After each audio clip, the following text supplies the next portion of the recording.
दोस्तों, क्या आपने कभी सुना है कि किसी इंसान को एक बार फांसी दी जाए तो वो ना मरे? जी हाँ दोस्तों, मैं बिल्कुल ठीक कह रहा हूँ, मैं मजाक नहीं कर रहा। आज एक ऐसे इंसान के बारे में हम आपको बताने जा रहे हैं जिसको 3 बार फांसी दी फिर भी वो जिंदा बच गया। हालांकि ये अपराधी था, लेकिन 3 बार फांसी देने के बाद जिंदा बचकर इसने भी इतिहास में अपना नाम सुनहरे अक्षरों में दर्ज कर दिया। दुनिया में दोस्तों, जब किसी कैदी को सजाए मौत दी जाती है तो उसका मरना तो तय माना ही जाता है, और मरे भी क्यों ना, सजाए मौत होती ही मारने के लिए है। फांसी की इस कंडीशन में कैदी चाहे कितना भी बड़ा क्यों ना हो, उसकी सांसें तेज होना शुरू हो जाती हैं। ऐसे में क्रिमिनल के दिमाग में जिंदा बचने की कोई उम्मीद भी नजर नहीं आती। लेकिन अगर आपसे कहा जाए कि इस दुनिया में एक ऐसा भी कैदी था जिसे 1 बार नहीं, 2 बार नहीं, बल्कि पूरे के पूरे 3 बार फांसी पर लटकाया गया था, लेकिन इसके बाद भी उस कैदी की मौत ही नहीं हुई थी, शायद दोस्तों आप ये सुनकर चौंक जरूर जाएंगे। लेकिन ये किसी फिल्म की स्क्रिप्ट नहीं है या किसी फिल्म की कहानी नहीं, बल्कि हकीकत है। तो आइए दोस्तों, आपको ले चलते हैं इस कहानी के अंदर। जी हाँ दोस्तों, इस शख्स का नाम है जॉन ली।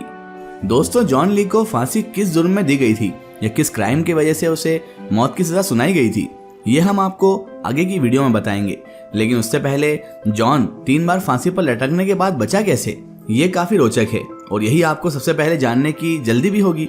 दरअसल दोस्तों, इस कहानी की शुरुआत होती है इंग्लैंड के डेवॉन नाम के एक शहर से। ये बात है साल 1885 और दिन था 23 फरवरी का। सुबह का ही वक्त था और जेलर टकटकी बांधकर अपनी घड़ी देख रहे थे। घड़ी के साथ साथ जेल जल्लाद को फांसी के तख्ते पर मौजूद छोटी हाइट वाले मुजरिम को भी देख रहे थे।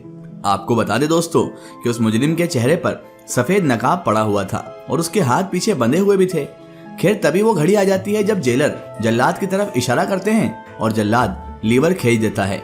लेकिन ये क्या हुआ, मुजरिम जॉन ली ने तो हरकत करना शुरू कर दिया। मतलब लीवर खींचने के बाद भी उसके शरीर में वैसे ही जान थी जैसा लीवर खींचने से पहले थी। अब जेलर बड़ा परेशान हो जाता है। जेलर जल्लाद को देखते हैं और जल्लाद जेलर को, क्योंकि उस वक्त जो हुआ वो शायद पहले कभी नहीं हुआ होगा इनके साथ भी। ऐसा इसलिए क्योंकि पूरे प्रोसेस होने के बावजूद भी मुजरिम तो जिंदा ही लटका हुआ था। इसके बाद ही दोस्तों दोबारा प्रोसेस शुरू होता है। फिर जॉन को तख्त पर लाया जाता है। फिर से जेलर साहब के तय आदेश के मिलते ही जल्लाद ने लीवर खींच दिया, लेकिन जॉन जिन 2 फट्टों पर खड़ा हुआ था वो अब खुले ही नहीं। अब जेलर ने आदेश देते हुए कहा कि मुजरिम को फांसी के तख्ते से हटा लिया जाए। इसके बाद मरम्मत करने वाले को बुलाया जाता है। वहां पर मौजूद फट्टों की मरम्मत शुरू की जाती है। अब तो दोस्तों किसी भी गलती की कोई गुंजाइश नहीं थी, इसीलिए अब जेलर बड़े कॉन्फिडेंस से डमी के तौर पर एक दूसरे कैदी को लेकर आने के लिए कहते हैं। इस नए कैदी को उसी फट्टों पर ऊपर खड़ा किया जाता है और उसके हाथ 2 लोगों ने पकड़े हुए हैं। अब फिर से जल्लाद जो है लीवर खींचता है, लेकिन अब की बार फट्टा खुलता है और कहते ही नीचे लटक जाता है। हालांकि उसे खींचकर ऊपर लाया जाता है। इस बार जेलर संतुष्ट थे। अब एक बार फिर से प्रोसेस शुरू होता है। फिर से उसी तख्त पर जॉन ली को लाया जाता है।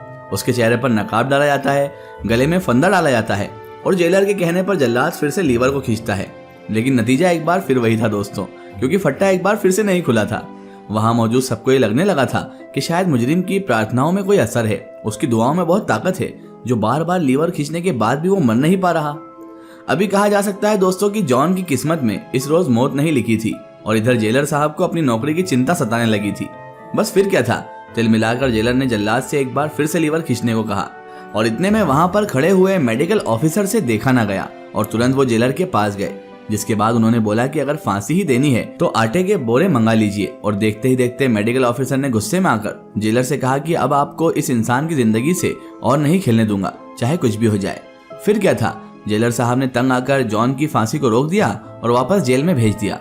इस मामले में इतना तुल पकड़ लिया था दोस्तों कि अब जेल के तमाम कैदियों में ये बात फेमस हो चुकी थी।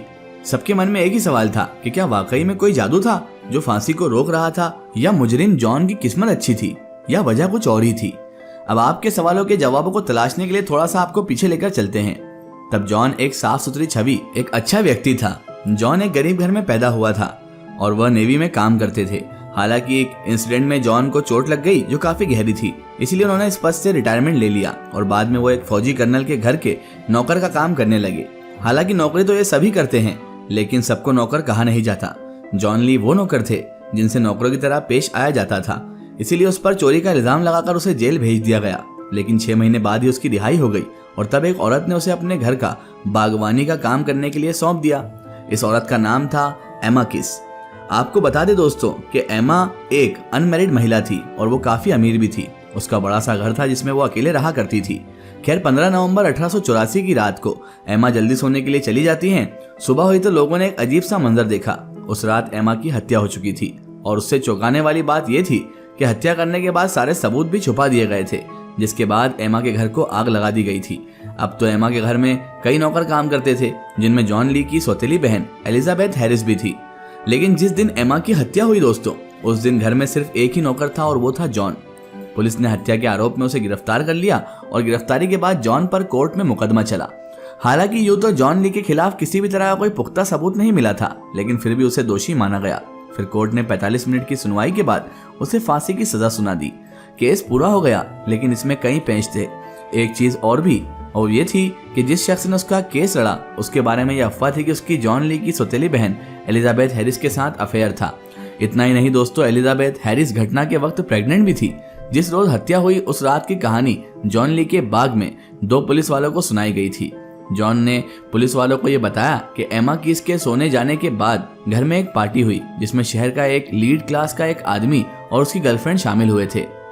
पार्टी काफी जोरों शोरों से चल रही थी, लेकिन एमा की नींद डिस्टर्ब हो गई थी, जिसके बाद शोर सुनकर एमा की इसकी नींद खुल जाती है। और फिर क्या था, एमा की उस एलिट क्लास वाले आदमी से लड़ाई हो जाती है, जिसके बाद गुस्साए उस आदमी ने एमा की कुल्हाड़ी मारकर हत्या कर डाली।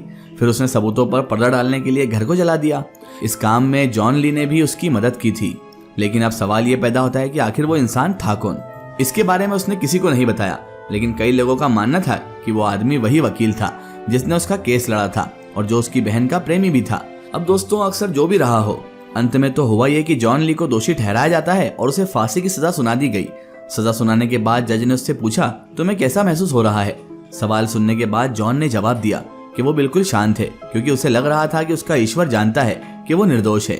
खैर, अब तो दोस्तों फांसी का सुबह का दिन जॉन ने जेल के 2 गार्ड्स को अपने पास बुलाया और उन्हें बताया कि पिछली रात उसे एक सपना आया था। सपने में उसे दिखाई दिया कि वो फांसी से बच गया है और इत्तेफाक से ऐसा ही हुआ भी। हालांकि जैसा कि हमने वीडियो की शुरुआत में आपको बता दिया था कि 3 बार की कोशिश के बाद उसे फांसी नहीं लग पाई। इसके बाद जॉन का केस सरकार के पास भेज दिया गया। होम सेक्रेटरी ने जब इसकी कहानी सुनी तो उन्होंने इसकी सजा को उम्र कैद में बदल दिया था। जॉन ली 22 साल तक जेल में रहा। फिर 1907 में जब जॉन जेल से बाहर निकला, तब तक वो एक छोटा मोटा सेलिब्रिटी तो बन ही चुका था। 1907 में जब जॉन बाहर निकला तो उसकी एक सेलिब्रिटी वाली छवि बन चुकी थी। आम लोगों के लिए वो एक जादू था, लॉजिकल सोच रखने वालों के लिए एक अनसुलझी पहेली। जॉन ली को फांसी क्यों नहीं हुई, इस पर कई लोगों ने किताबें भी लिखी, अपना अपना लॉजिक दिया। उसे फांसी देने वाले जेलर ने अपना मेमोयर में लिखा कि उस रोज बारिश बहुत ज्यादा हुई थी, इसके कारण शायद लकड़ी फूल गई थी, इसलिए लीवर खींचने के बाद फट्टे आपस में अटक गए थे। हालांकि इस बात में इस सवाल का जवाब तो नहीं मिला कि जब एक दूसरे कैदी के साथ परीक्षण किया गया तब फट्टे कैसे खुल गए थे। इस सवाल का एकमात्र जवाब एनालिसिस्ट बोवेन रॉलिंस नाम के एक लेखक ने अपनी किताब लाइट ऑफ द लॉ में दिया है। इसमें उन्होंने बताया कि दूसरा कैदी फांसी के तख्ते के नीचे छुपा हुआ था। जैसे ही फांसी का लीवर खींचा जाता, वो लकड़ी डालकर फट्टों को ब्लॉक कर देता। दूसरी तरफ जब प्रैक्टिस की जाती तो वो लकड़ी हटा लेता, जिससे लीवर ठीक काम करने लगता। इसके अलावा बाकी कई लोगों की राय है कि ऐसा होना महज एक इत्तेफाक था, जो उन डिवाइसेस के ठीक से काम करने ना करने की वजह से हुआ। अब असलियत तो दोस्तों जो भी रही हो, वैसे इतना सच है कि जॉन ली 3 बार फांसी लगाए जाने के बाद भी बच गया। हालांकि जेल से रिहा होने के बाद उसने शादी कर ली, उसके 2 बच्चे भी हुए। बाद में अपनी पत्नी को छोड़कर वो एक नई प्रेमिका के साथ मोरेगा चला गया। आखिर उसका क्या हुआ ये अभी तक किसी को कुछ भी नहीं पता चल पाया है, लेकिन कई जगह जिक्र मिलता है कि वो 1945 तक अमेरिका में ही रहा और वहीं पर उसकी मौत हो गई। बहरहाल दोस्तों, जॉन ली के बारे में आपकी क्या राय है और क्या वजह रही होगी जॉन ली 3 बार फांसी से बच गया, कमेंट सेक्शन में जरूर बताइएगा। फिलहाल आज की हमारी वीडियो में बस इतना ही। अगर ये वीडियो आपको पसंद आई है तो इसे ज़्यादा से ज़्यादा शेयर कीजिए और इसे अपने फ्रेंड सर्कल, अपने रिश्तेदारों तक जरूर पहुंचाएं। इसी तरह की इन्फॉर्मेटिव हिस्टोरिकल वीडियो के लिए हमारे चैनल को सब्सक्राइब कीजिए और पास में दिए गए घंटी के आइकन को जरूर दबाएं, ताकि हमारी आने वाली हर नई वीडियो की नोटिफिकेशन आप सब तक पहुंचती रहे। जय हिंद, वंदे मातरम।